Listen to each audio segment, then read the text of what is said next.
Let's pivot a little bit and maybe kind of be a little bit more nuanced. You talk about male to female and female to male.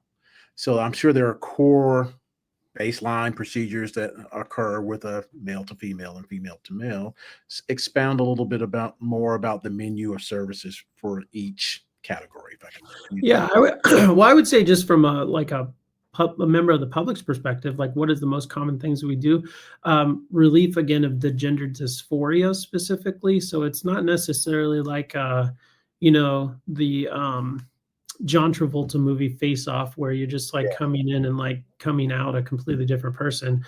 A lot of times, I would say 70 plus percent of the times, we are removing breast for dysphoria. Here's the Okay. story that I hear often.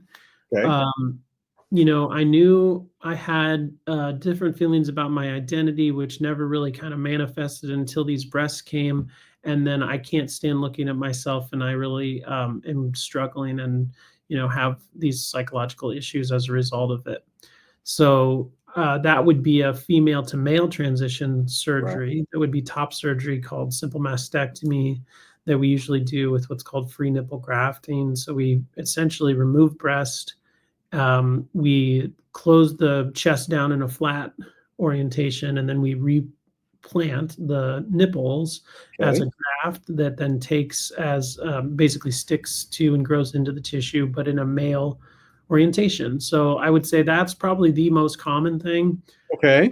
The reverse of that is male to female transition, where we essentially do breast augmentation. There's nuances to that. We have to account for the differences in the male chest versus the smaller female chest becoming a larger female chest. Sure.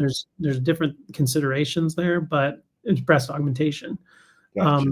So chest modification is probably the most common, just because it's the most prominent in the body and its identification in public as either male or female.